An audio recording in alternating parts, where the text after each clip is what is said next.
SENSESPACE today as we continue our ongoing climate dialogues, breaking out of the climate funnel, allowing a new space of conversation to be opened. And today I'm bringing together a new group of people who really have potent and transformative takes on the climate situation. Takes which I think open up the ontological epistemic boundaries of what's meant by the climate conversation.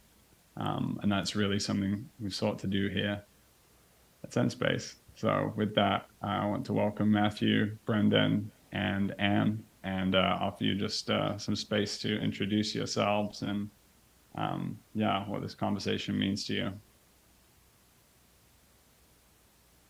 Thank you.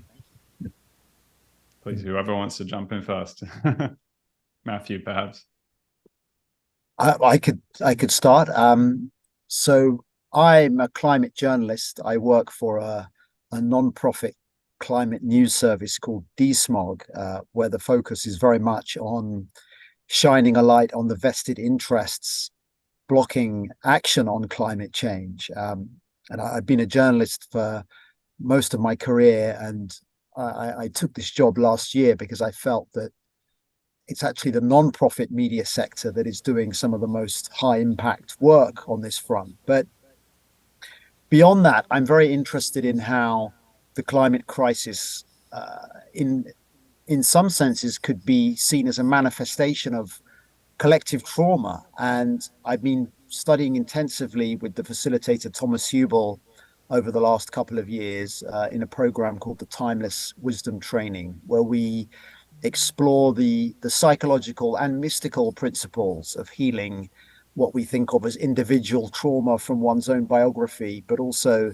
transgenerational trauma inherited from our ancestors and collective trauma impacting whole communities, countries, cultures. And I've just returned from a week-long retreat in Germany where we've been diving very deep into how the imprints of World War II, the Holocaust, slavery, racism, colonialism, totalitarian regimes, and many other collective trauma fields live on inside our bodies, and what we can do to bring that into awareness and in group spaces transmute those imprints into new perspectives and harvest the impulse to restore that we often discover on the other side of this work. So I'm very interested in how that relates to the climate crisis, both the causes of the crisis or the roots of the crisis, and thinking about ways we can respond in new and more meaningful ways. And that's a very live exploration for me. I don't have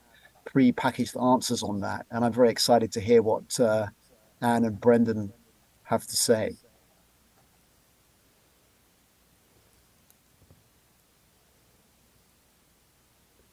Thank you, Well, Matthew. Yeah, that was brilliant. It's a real pleasure to be here today with everybody. I am an acupuncturist. Most of the time I spend during the week is clinical. I'm speaking to you from the clinic I practice in here in Burlinton, Vermont, which is in the US, in the northeast corner of the US. And before getting into Chinese medicine, before studying and practicing and teaching about Chinese medicine full-time, I was a full-time environmental activist. And so that transition for me was a very easy one and natural one, because the language historically that's used in Chinese medicine, and what I mean by historically, pre-Westernization of Chinese medicine, is the language of nature, quite literally. It's the language of the seasons and the language of weather. And so when we diagnose people clinically, we're talking about what is the condition of their internal seasons and what is the condition of their internal weather. And so working full-time environmentally, when I found out about Chinese medicine, I was just enthralled immediately because my reference point was nature. And so kind of continuing on with what was just mentioned, I think that ultimately, in my opinion, the climate crisis is definitely about trauma, but it's also about spirit sickness. It's about individual spirit sickness and collective spirit sickness, because there is no way our spirit could be healthy if we were to continue to have things continue the way they're going. So not only is climate change a cause of spirit sickness, but it's a byproduct of spirit sickness. So it's a reinforcing loop. And I think that's important because much of the conversations, at least in the West, about climate change are essentially just recycling the same assumptions and the same beliefs, the same paradigms that have created the climate crisis. And so what we need now is transformation. We need deep, fundamental, systemic spirit change. And the perspective that I know best is Chinese medicine and the historical and philosophical roots of Chinese medicine, which I think have a tremendous amount to offer in the discussion about personal healing and collective healing, and by extension, climate healing. So I'm really grateful to be here, and I'm excited to be a part of the conversation. Thank you, Brendan. Well, I hail from the West Coast, having begun my life on the East Coast of Canada. I live on the island of Vancouver in the city of Victoria, and also have a property in one of the Gulf Islands in a co-op that we started over 40 years ago, where we decided collectively to save a piece of land for future generations that was going to fall to some subdivision plan within the island.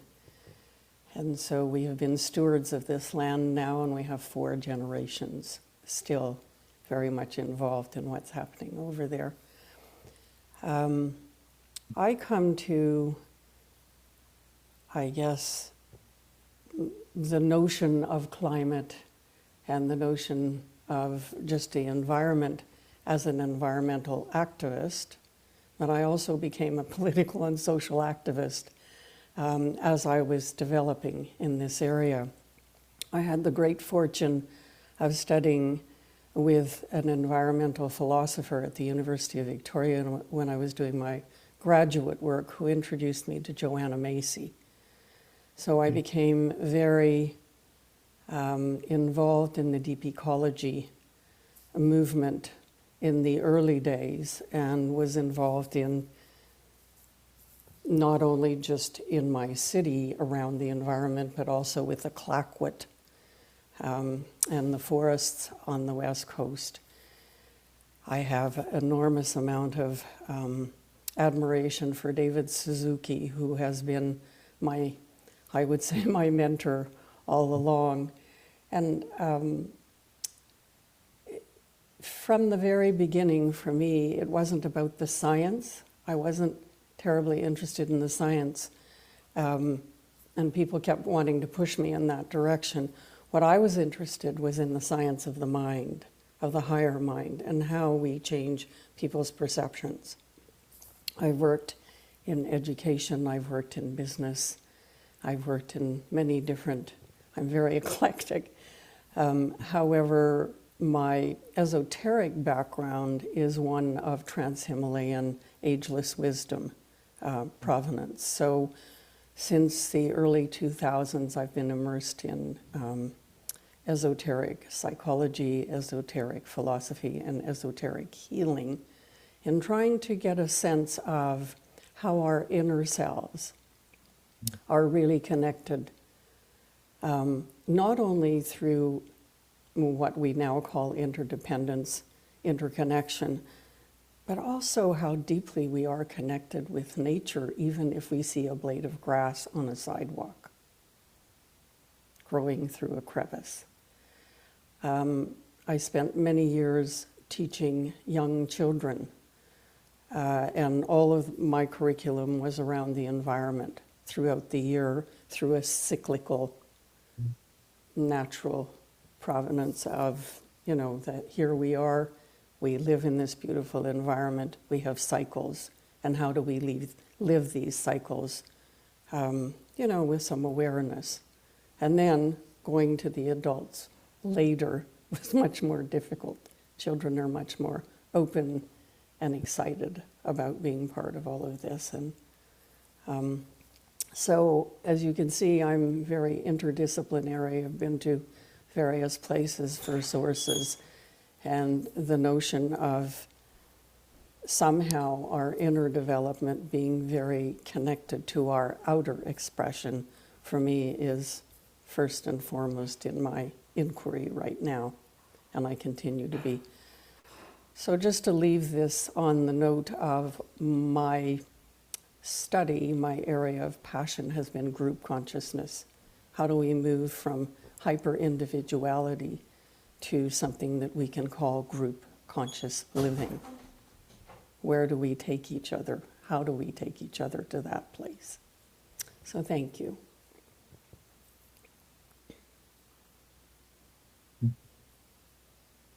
Thank you, Anne.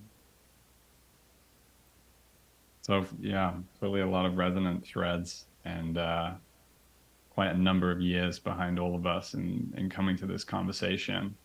And as I just listened to all of you, I'm kind of just allowing the clearing, like sort of sensing like a mild degree of urgency still that I was bringing into this conversation, and a little bit of like, okay, when are we going to get to the thing?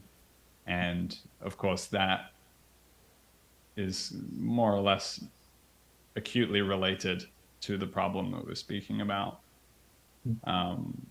because there's a deep, deep degree of, we could call rest or relaxation or letting go in some way that is requisite for us to open the space of healing, of the possibility of a different movement occurring. And much of the contemporary climate movement is characterized by exclamation marks, panic, and there's good reason for that. I spoke with Anne over the summer because she was literally getting smoke from burning forests all over where she's living.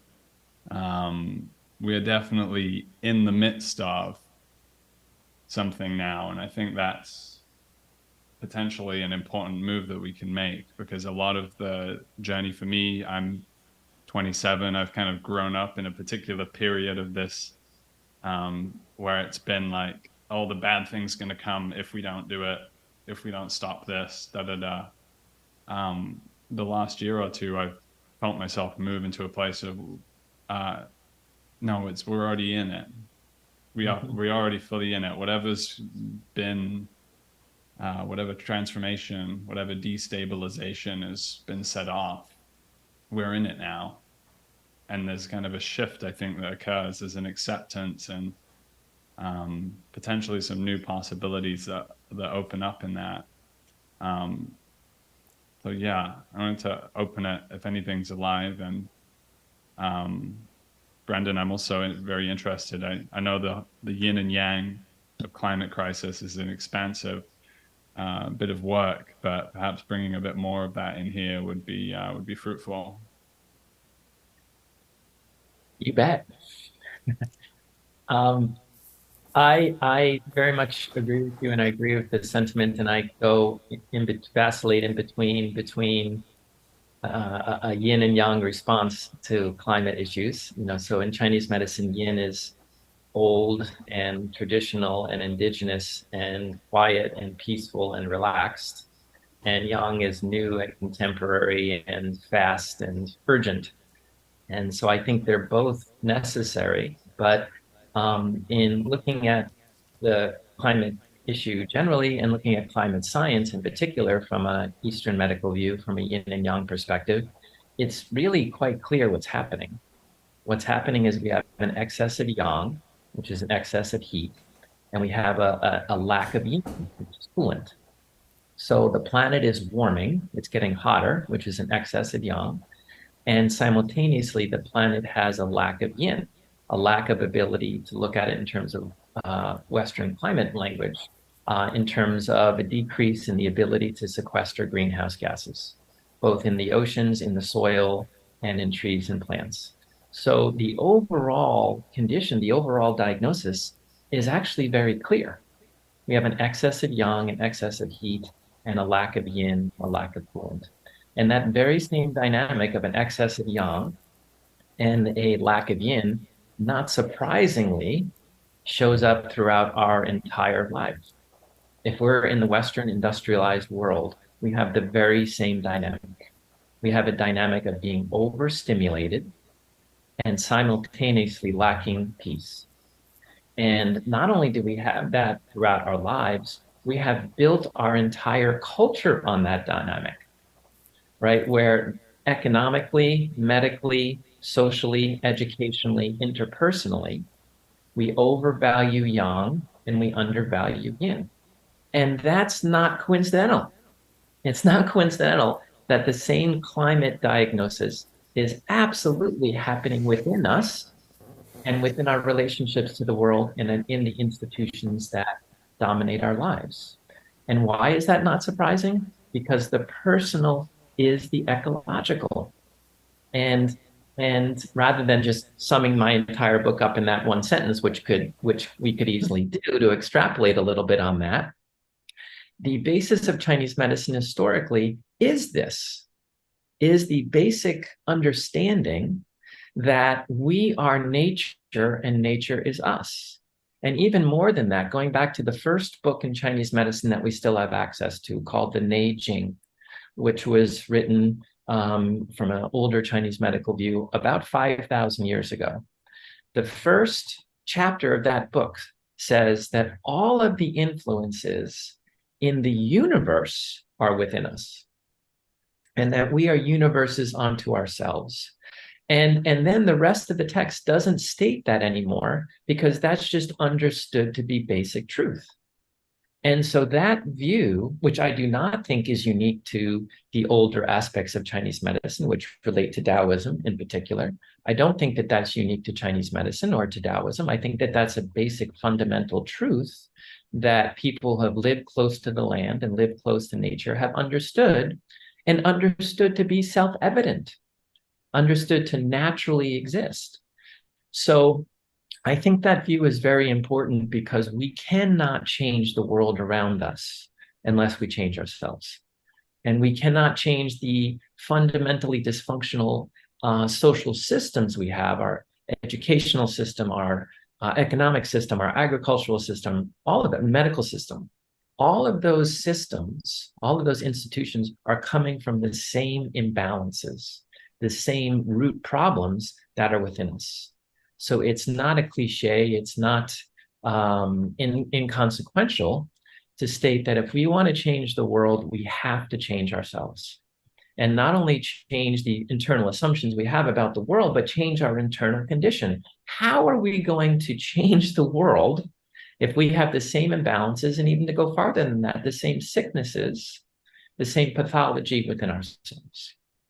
But also to go the other way, if we're really concerned about our own well-being, our own balances, our own healing, we have to look to nature. We have to go in both directions. It's a cycle. We have to heal ourselves to heal the world. And in order to heal the world, we have to heal ourselves. So though that perspective is at this point self-evident to me, and I think that there is a disconnect between a lot of Western environmental discussions about our own internal conditions, but also in speaking, teaching a lot at natural medicine conferences, Chinese medicine conferences, there's almost no discussions of the reality of climate change. So we need to expand those discussions to incorporate the basic truth that we are nature and nature is us, and our healing is the healing of nature, and the healing of nature is our own healing as well.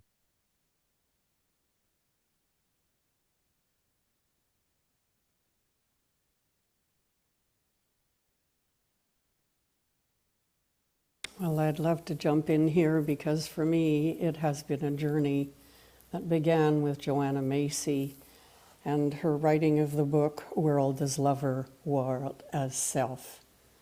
And as a woman, the lack of the feminine energies around us has been a preoccupation of mine, not only from a feminist point of view, which is where I began. I have French as my first language. I grew up in a bicultural environment, and right away noticed when I stepped into the world as a very young child that what I was holding as a climate where I could grow into life was not at all the same when I stepped out of my home, because we had an open policy around everything. Difference was how we met the world, and that was encouraged from a very early age. So there was a real disjoint for me moving into the world. And being bilingual, I could hear the nuances of the language that was being used for us to kind of bury that in, I would say, in a world ecology that was going in the wrong direction. And I read a quote from David Suzuki just yesterday, and it just struck me because he was my hero for many, many years. Continues to be, he's in his 80s now, but I'd like to read you this just so that we can support where you were coming from, Brendan. And what David said yesterday was, "We failed big time. We as environmentalists focused on issues, drilling in the Arctic National Wildlife Refuge, threats to the caribou herd, stopping a dam in the Amazon. But even when we won, we failed as a movement to change the underlying assumptions of society, the behavior of government and business." And for me, for somebody who has devoted his entire life and made a career of bringing awareness to the world, it feels somewhat disheartening to hear him say that, and yet we've known all along. And finally, we have come to that realization and needing to speak it out loud, needing to say, yes, we have failed on many counts, and we keep shoring ourselves up with, oh yeah, when they did this over here, that helped that, and now that we have electric cars, life is going to be different. You know, we've found all kinds of places to put our energies to try to avoid feeling this dying that we're going through. So in beginning to work with Vanessa Machado de Oliveira, who's now at University of Victoria, she wrote a book called Hospicing Modernity, and teaches to that. It has been a very interesting thing to begin to think of ourselves as a dying species, not always looking at there's a dying species in the bird world, in the marine world, in the plant world. We are also dying as a species. So it behooves us to begin to ask a different order of questions, not about how we're going to save the world, but first of all by hospicing ourselves as humans. And then where shall we go? How shall we support each other? How shall we comfort each other as we are? Now, hospicing modernity is hospicing a way of life, a way of seeing things. So what would it be like to be on the other side of this? And what would be the questions we could be asking ourselves right now around that? So I'm finding your proposition, Brendan, very compelling, because I live from that place as well. So, yes, resonance all the way through. Yeah, I just want to thank you both for those really poignant contributions. I really felt like the pace, as we slowed the pace, each of our words have kind of become more choice And I really appreciate now where you've brought us, Anne, with this perspective on hospicing, modernity, and what might be beyond that horizon. And yeah, I really want to hear what's coming for Matthew in response to all of this.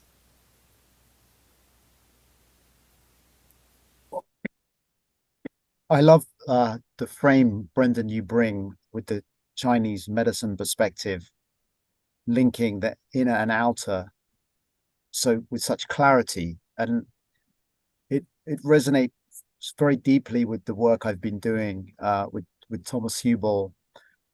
Just a week ago, I was in Germany, and we were really examining and discovering how these layers of accumulated trauma live on inside of us, and how they structure our perceptions and behaviors and reactions without us even noticing that process most of the time.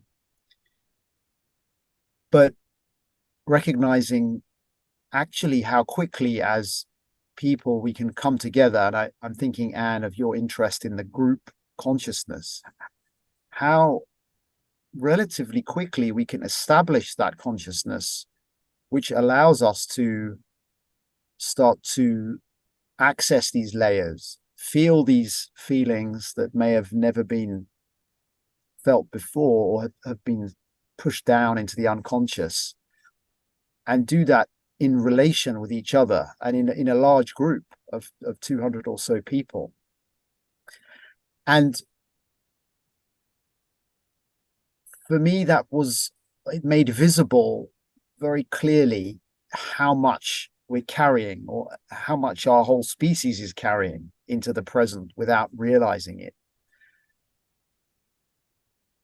And that recognizing this is somehow a gateway to some new state of consciousness, to some new form of relating on a very visceral level. By the end of this week, of this intense inner work, the sense of safety and connection, of almost being part of one body in this group, was absolutely extraordinary. It's like I've never felt as safe as that in any work, certainly not workplace, not a community. I would say not even in my own family have I had the depth of co-regulation that became available as a result of that work. And it was like a portal was opening into some new consciousness, where new ideas were coming, new impulses to repair, to offer ethical restoration, whether as individuals or on a more collective level. All of this was starting to emerge in a very spontaneous and organic way. And it reminds me that Thomas he was giving talks from the Tao Te Ching, and one of the phrases that he likes to repeat, and if I hope I get it correct, is man follows earth, earth follows the universe, and the universe follows the Tao. All right. So I'll have to sit with that for the rest of my life to really fully assimilate the teaching there. But I was thinking of those words as you were speaking, Brendan, this kind of nesting of our individual selves in this greater global self, or the in nature, and seeing that we've reversed that direction in a way, and the energy's all snarled and blocked and flowing backwards and in whirlpools and eddies and kind of trapped. But this work, this group work that we were doing, felt like it was freeing something. It was getting the energy flowing in the right direction again. And actually, Thomas talks about this work as global acupuncture. Like when we come together with a group like that, we're doing a kind of acupuncture for the collective. So I don't know if that's a coherent response, really, but I felt a real deep resonance and curiosity about further connections we could make between the experience that I've really been living of late through this work, and the kind of the framework and the concepts that Brendan and Anne, you were bringing. Yeah, Matthew, I really appreciate the bridge that I think we've both experienced and articulated to one another at various times of what happens on the other side of that experience of healing and reconnection or realignment of deep somatic cleansing, is some sort of creative space. And I'm wondering, almost a question to put to this group is like, is this crisis really about us doing something? Like, is it that we need to do something in that way? Or is it in some sense that through that clearing, through that ontological space that we create between us, with ourselves, also transmitting through our creations to reach other people,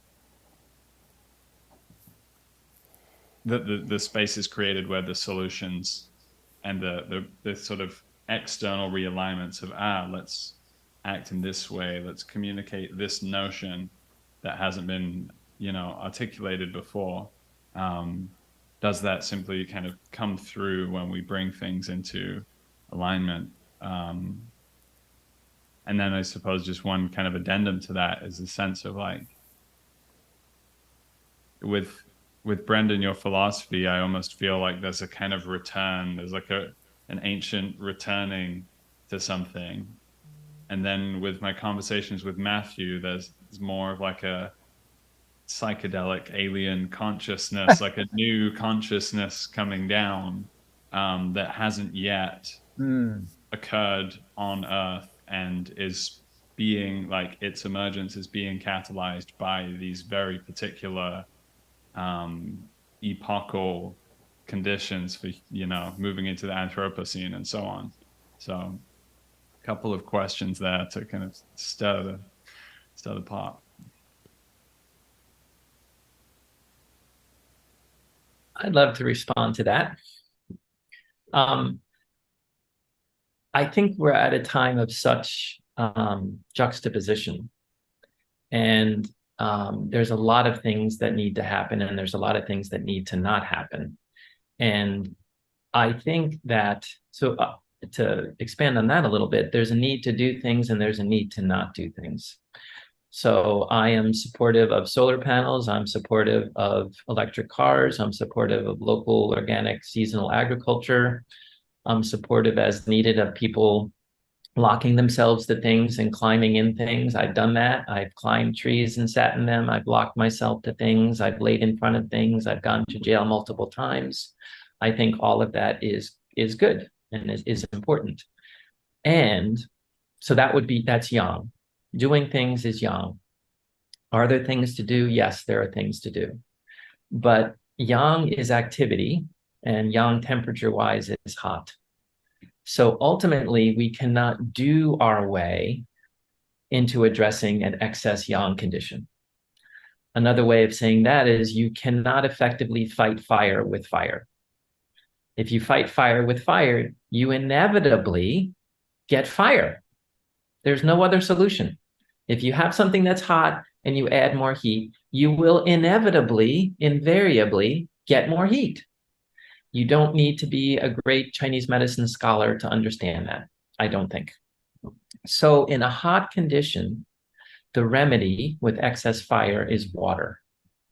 And water is yin. And water is not doing. And water is the old and the traditional and the indigenous.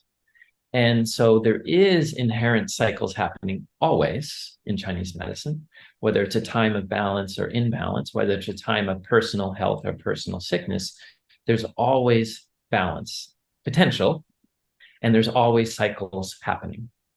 So in Chinese medicine, if you take anything far enough, it transforms. That's not likely, that's not possible, that's inevitable.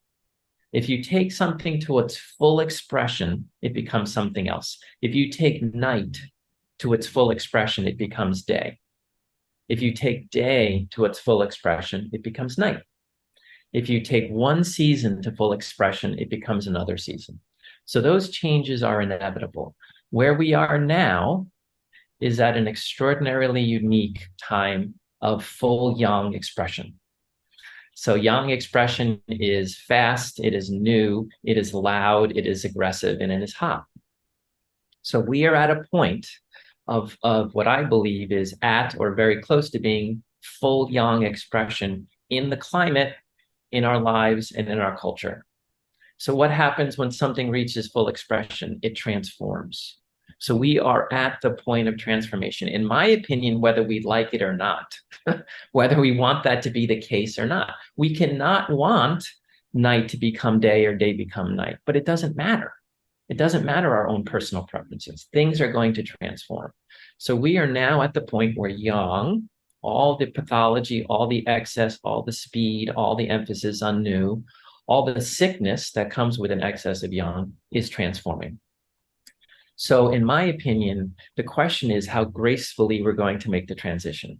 Not whether the transition is here, because it is here.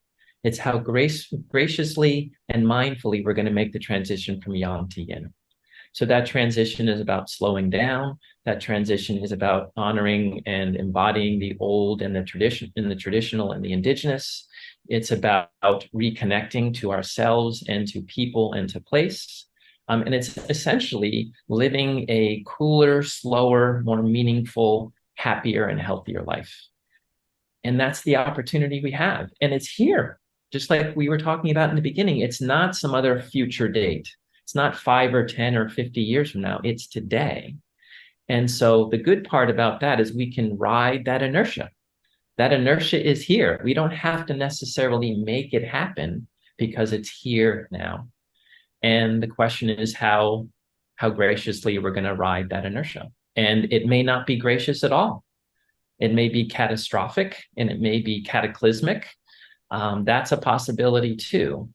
But the transformation is here right now, today. And I think we individually and collectively can go with that inertia. We can go with that river of energy rather than fighting that river, because a lot of Western environmental thought right now is about confrontation, which is fine. I'm down for that. There are things that need to be confronted that I have been involved with confronting in the past. I'm not saying that that's bad, but there's a much bigger thing going on that I think we can work with and move with rather than resist.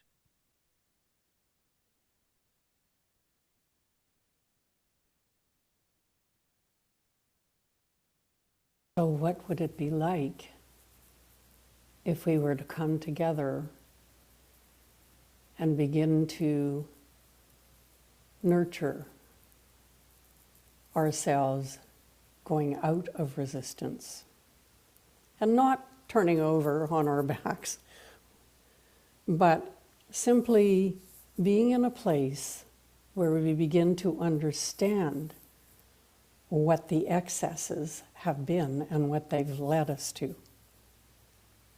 And are we willing to do that? So from an esoteric perspective, it is the will to good that is now permeating the cosmos. And we are resisting, because we are so self-absorbed still. Each one of us has a way of dealing with ways of saving the environment. But are we really here to save the environment? Are we really here to continue to do what we've been doing? So it's a fixing mentality that we've been in. Let's fix this and tinker a little bit here and this and that, and things will be okay again. Then we'll get back to normal. Then we can breathe for a bit, instead of going into a full breath. So what's become evident to me, and I'm now working in a community that's playing with the notion of a social experiment in love. So I'm with the New Republic of the Heart. That was formed by Terry Patton, and you might or might not know.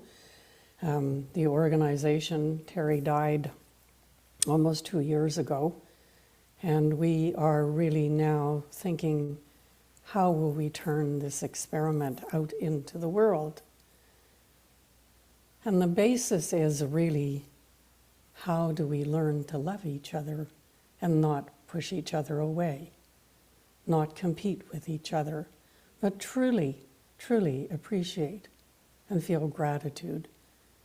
How can I feel you and you feel me as we move through this?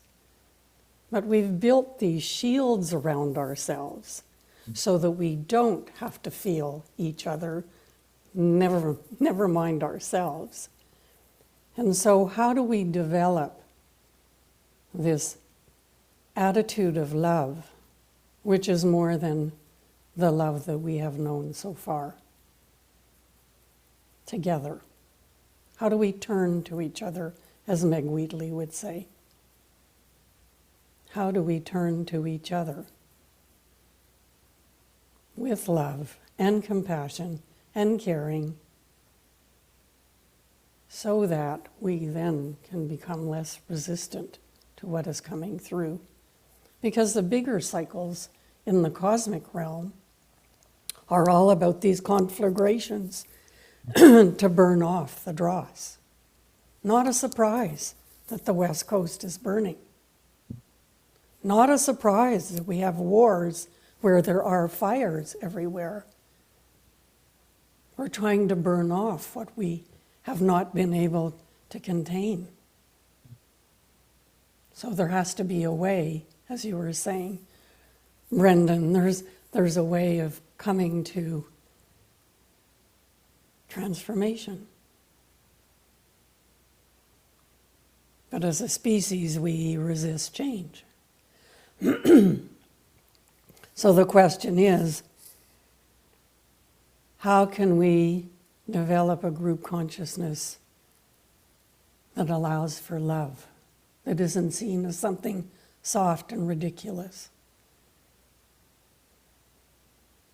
And I tell you, lurking in the business world, it's a tough go to try to bring up the notion of love. Working with heart, going to your heart first, and then acting from there. So you're bringing up a lot of things, Brendan, that for me are roiling and broiling inside me personally, but also I know collectively, because I can feel it, I can sense it, I know it, and we all know it.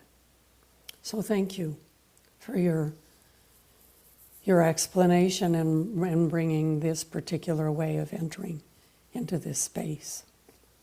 Very much appreciated.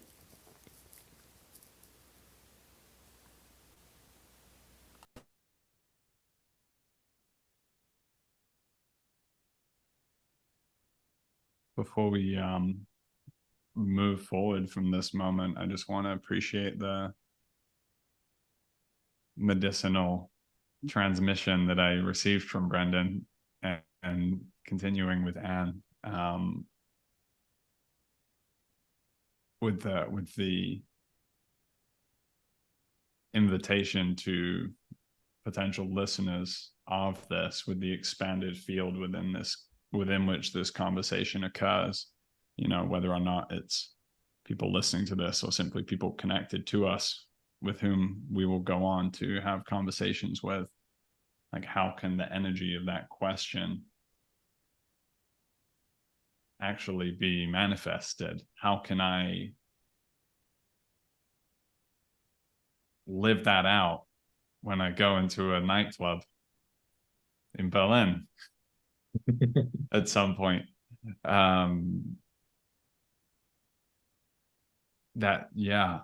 And there's a gentle radicalism involved, I think, in that kind of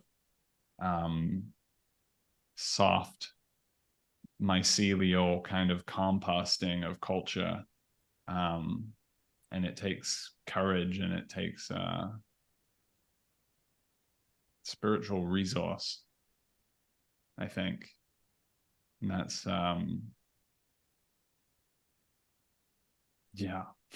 that's something we can explore a great deal as well, I think.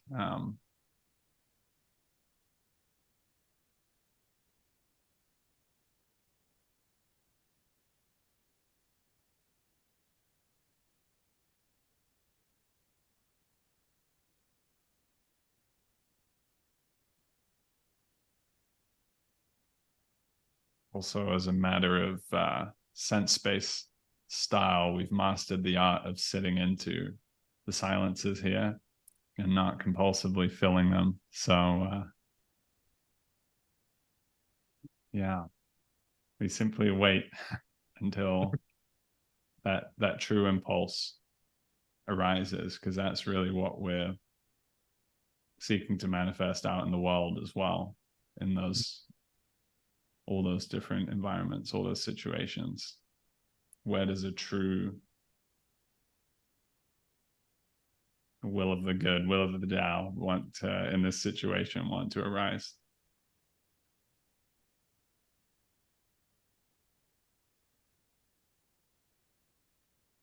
I was very struck when Brendan was speaking, feeling back into the week and really recognizing that the place that we made it to by the end of this connection, this real felt sense of the we space that had its own impulses, its own boundaries, its own consciousness that we were all sharing, but without at any time losing our individual identity. That felt to me like what should be the baseline. Like that should be normal. Like this was like coming home. And it was making, as Brendan was speaking about how we're too yang, how it's manifesting in us as individuals, I felt, yeah, that we'd actually found our balance there. We'd found, and I believe, there is a term for in the yin yang symbol for the line, the S-shaped line. I don't know what it is, but probably Brendan, you you can enlighten us on that. I actually don't. Is there not a someone was talking about this at a talk I heard. It's kind of where the two halves connect is where the real power lies, in a way. And I really felt like in that space we'd reached where who we're supposed to be. And if we could create more of those spaces and have this kind of ink blot spreading, that's the remedy, the medicine, in a way. And out of those spaces, different kinds of ideas, solutions, impulses arise. And maybe just to footnote that as well, what you were saying about the transformation, what was coming to me were two things which were very much part of the environmental conversation. One was peak oil and the idea that we're actually now probably at peak oil consumption pretty much, and heading towards the plateau and decline, which would be the turning of the yang, the peak yang, perhaps. And the other one was the degrowth movement, and this idea that we need to totally transform our economic paradigms and actually have less, but have less material wealth, but live happier, better lives, which feels very aligned with that yin kind of movement. And as Anne says, this kind of current of energy. And I love the idea, Anne, that as people involved in advocacy, activism, journalism, we can be tracking how we feel aligned with that, obviously in our personal conduct, but also in the kind of stories we're telling, or the kinds of organizations that we're building, or the kind of narratives that we're centering. So there was a lot sparking in me as I was listening to both of you then. So thank you.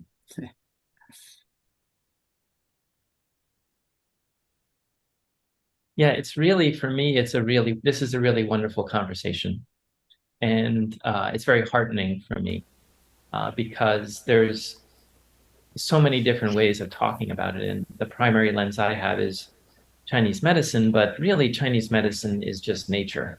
So I think we all have an experience of nature, and Chinese medicine is a particular interpretation of nature, particular lens with which to see nature, and then through that lens to see our own lives.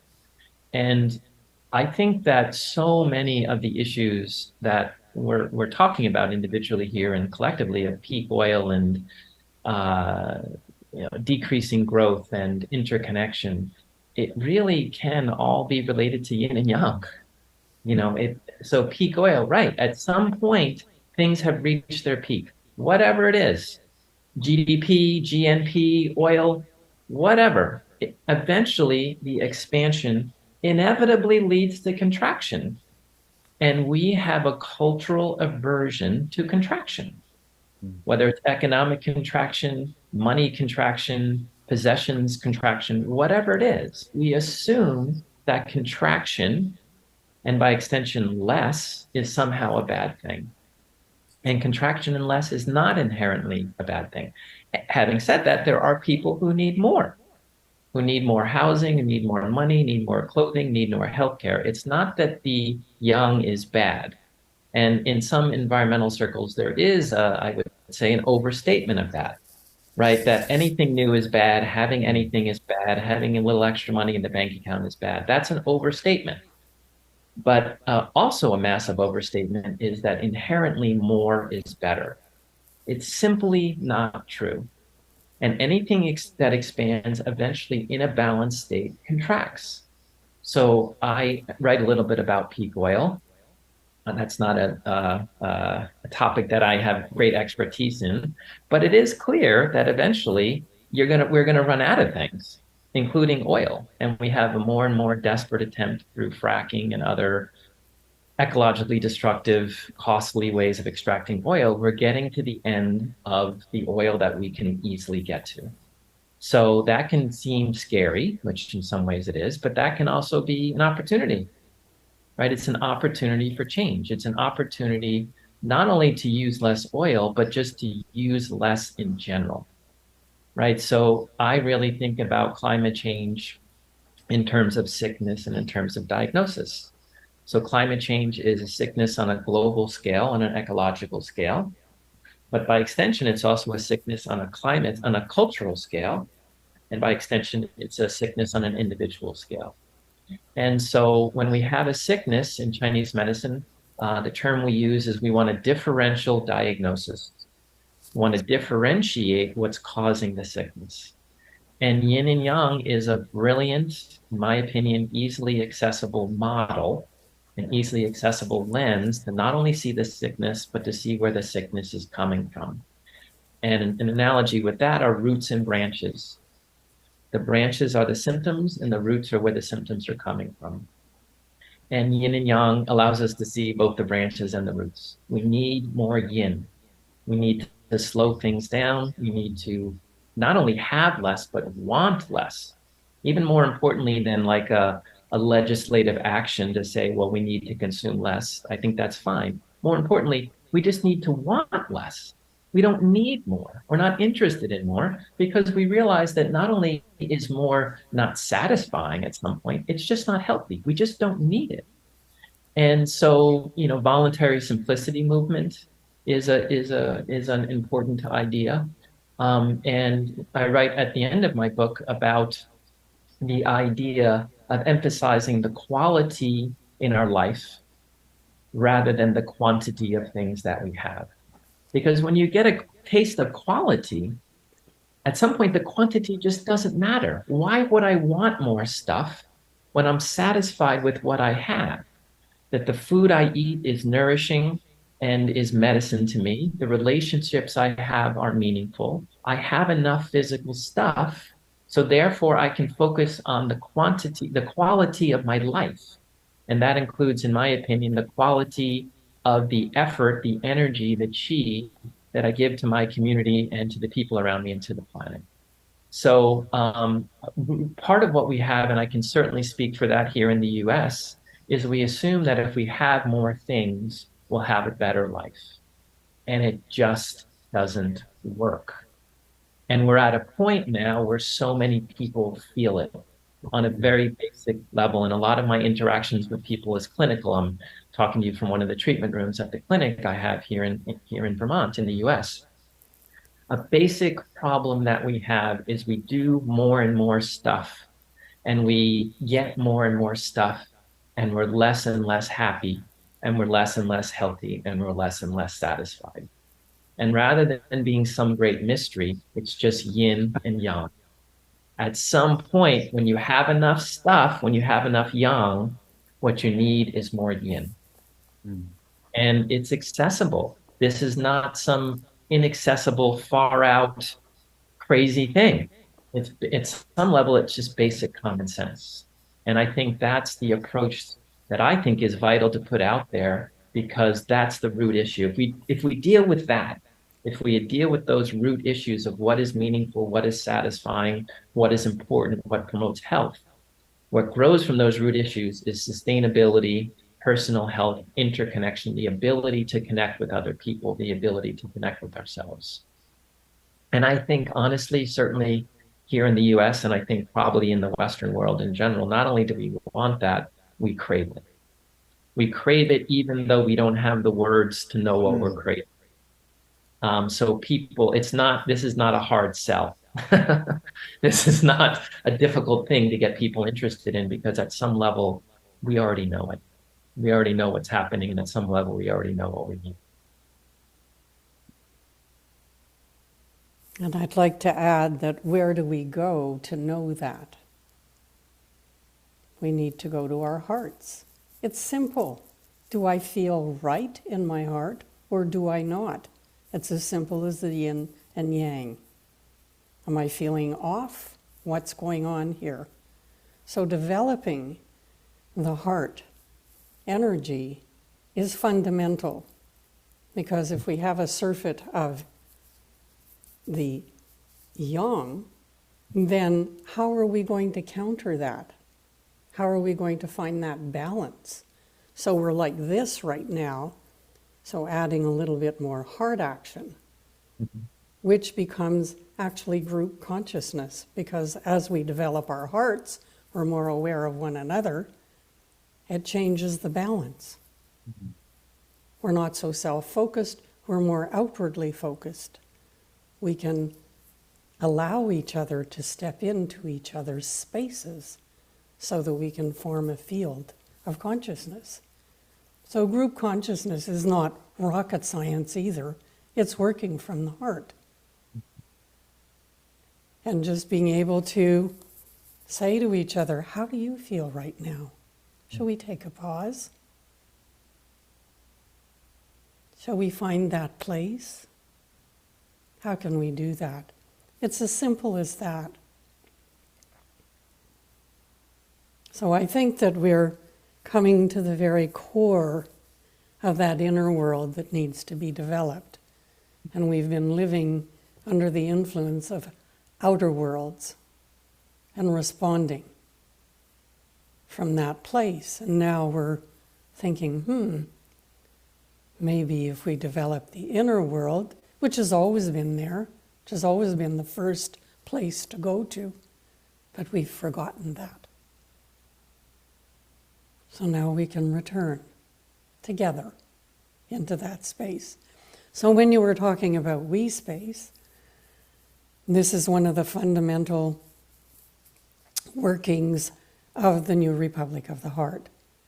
Terry and Thomas, many, many years ago, before they both went into their own spheres, taught a course. They took a year to go into what they call developing we space. So there are an awful lot of studies, there's a lot of data around this. And yet again, trying not to get it into just the intellectual space, but developing the imagination and developing the intuition, which is crucial to our children being able to live anything that looks like healthy. There's no health if we can't come from there. And our children are living in an environment that is making them sick. So developing that in an education system, not just talking about meditation but just simply working from the heart. It's, to me, become relatively simple to work from that place. But it's not being afraid. Many of us are afraid to seem kind of odd or not quite it, or being a little bit too, earnest, perhaps. So maybe if we can begin to think of the qualities, as you were saying, Brendan, what are the qualities of the yin qualities? Compassion, love, caring. And I feel like fundamental. I may be in the presence of some A-grade oddballs today. Certainly myself included. There's something that I really want to plug in here as we're kind of approaching the last 15 minutes. And this is just, well, it's bringing me down into my heart. It's bringing me into heart consciousness. So this is the kind of dialogue that fulfills me. What's coming to mind is the combination of the kind of schizophrenic break that's occurring in the neurosphere and the collective psyche and the information layer. The intensity of that, what I will call schizophrenia, of that steep schism of mind, and to be witness, to be present to that is to literally, witness it, and in some sense be partaking in that. And concurrent to that, this very real, schismatic, unpredictable destabilization at the level of the biosphere. And I do feel that there's potentially an interconnection between these two layers, like as they both destabilize, perhaps one feeds into the other. I've often thought that perhaps what we're seeing with the climactic instability is a kind of birth contractions or whatever new consciousness can emerge. So I just wanted to kind of root that down, that, in some sense you're being the person who can support a person, the body of humanity, as it undergoes, schizophrenic break. And that doesn't necessarily mean coming in and declaring which aspect of the landscape of what's going on is true. It's working at a deeper level, I think. I'm working at this level of the heart.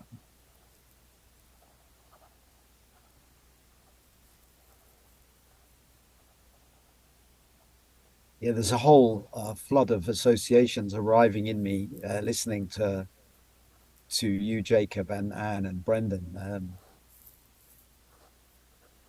Really recognizing, like, really, and again drawing on my experience in Germany of this, of really feeling the we space as a living reality, as opposed to an idea or theory. Really experiencing what that feels like. What immediately becomes apparent is how far off track we are from that, or how our whole culture, certainly in Western industrialized culture, has been almost deliberately designed to deprive us of that feeling. And we were talking, Jacob, about the film All Quiet on the Western Front, the remake. I don't know if you've seen that, Brendan and Anne. I mean, it's for anyone watching this who hasn't seen it, it's an amazing film. I watched it on Saturday with my dad, and his dad fought on the Western Front as an 18 or 17 or 18-year-old at the end of the war. And I mean, it's an incredible film on so many levels, but it is very powerful at capturing this industrial machine, this mechanized, regimented death machine, basically, that had been built and that is still running, as far as I can see. We can trace the climate crisis to hyper-capitalism, colonialism, all of these systems that have brought us to the place we are now. But they haven't just obviously created this outer manifestation. They've also separated us from ourselves and from each other very effectively. And I also like, Jacob, what you were saying about I can't remember, you said it so eloquently, something about which part of the landscape is true, or we can spend a lot of time arguing over that. And it brought me in mind of something that we've also discussed before, and which again came through in the training with Thomas. Like, we don't talk about ideology, or we do talk about mystical principles and the Tao and understanding something deeper, but we tackle subjects such as racism, slavery, colonialism, the Holocaust, topics that are still obviously very alive in the collective, but we don't come with an ideology or a kind of woke agenda, because we don't need an ideology, because we're feeling each other. We're feeling each other's reality around these topics. And that to me is the medicine. And that has radically changed my understanding of some of these huge collective trauma fields and my relationship with them, as well as giving me a deeper insight into what it is like for people who live in those trauma fields or have inherited them. And that's beyond any ideology. There's no ism or preconceived ideas about what's right and wrong. There's just these, at the foundation, these basic relational practices, which are very simple in how we listen more deeply, or we speak. We learn to speak in Anne's language from the heart, effectively, and that is what is the medicine to this system. It kind of starts to dissolve the matrix that we're in, and we see that this. I mean, matrix is a kind of loaded term, but it is like a matrix that we live in. And I'm sitting here in the offices of a non-profit climate news service. Like, never would I imagine that I wouldn't be working in some big organization, in some high up role. But why? Like, it's just part of the spinning wheels taking us faster and faster to the cliff edge, right? So, I mean, that opens a whole nother question about where we position ourselves in relation to this kind of matrix, this system. But the personal liberation of recognizing how conditioned we are and what lies on the other side of that conditioning, and the gateway to that we space is a magical realization, I think. So again, stream of consciousness for you, Jacob, but feels like a lot of points of connection flickering.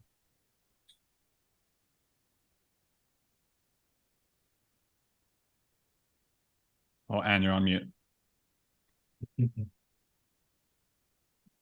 Sorry, it feels like we're in the jeweled net of Indra. Every little spark is now sparking off every other little spark. That to me is we space. Feeling alive, feeling whole. So rather than coming from a place of dysfunction, we can begin to see ourselves as whole. I'm whole. I just need to live into more of my wholeness. Mm-hmm. As opposed to, I have a pathology and it needs to be fixed. Mm-hmm. I mean, even those words weigh on my heart differently. Pathology. Think about taking a breath together and going to that place of wholeness. Completely different sensing. So you were right in saying that these experiences are a practice. And the more we can practice together, the better we get to know what this feels like. And then we can begin to make a difference. And we will be guided to what we need to do, not to band-aid solutions and because we think this is going to be a tinkering and a better of that. We're really going into something that has a wholeness to it. And as Jacob was saying, we are birthing something new. And yet, I think the sense of having to take responsibility for that is what scares the hell out of everybody. Whoa. If I change how I am, and it has an opportunity to bring something different, whoa, that's big. But then I have to keep doing it, or I have to invest myself in it, in that sense of it. So that whole notion of responsibility, like dragging a cross over my shoulder, as opposed to responding with an ability to then open to something else. Again, just, it's a slight shift. And sometimes so subtle, we don't even notice it. But when we begin to observe ourselves and witness, and that's the beauty of experiencing together, is the witnessing. I can witness you bringing to me parts of me that were uncovered yet. Thank you for bringing light to that part of me that wants to be part of this greater thing.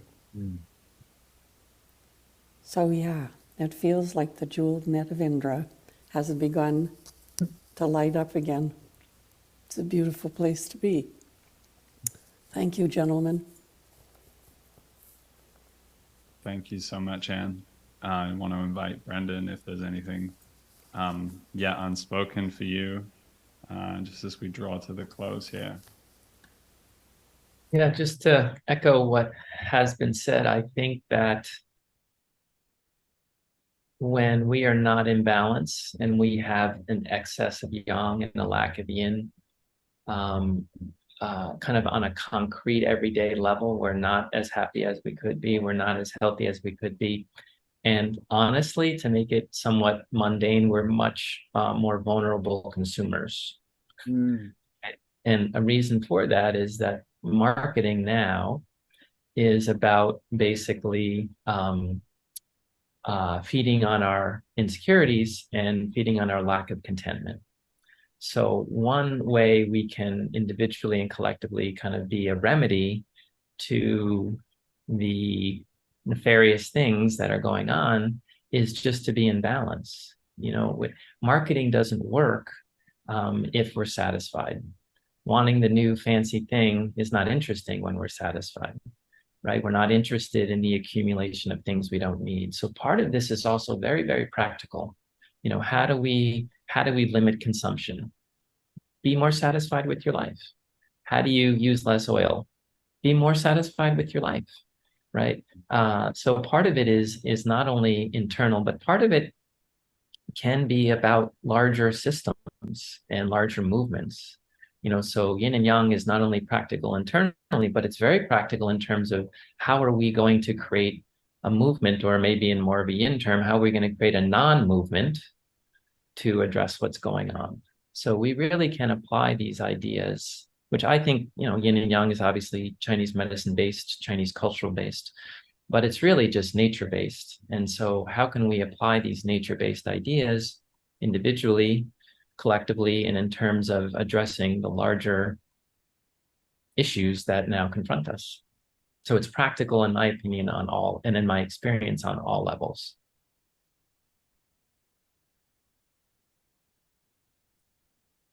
Well, thank you, Brendan, and Matthew and Anne as well.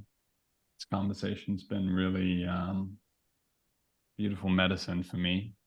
I can feel that as I leave it, and I'm thankful for the muse that caused me to bring the three of you together. And I trust that continuing to participate in that movement will continue to help us generate these medicinal insights into what has become a very stuck and concerning world. So thank you very much. And thank you to everybody participating in this. Thank you. Thank you, Jacob. Thank you, Jacob, for opening this space for these possible conversations. I'm grateful to be part of the conversation also. Thanks, guys.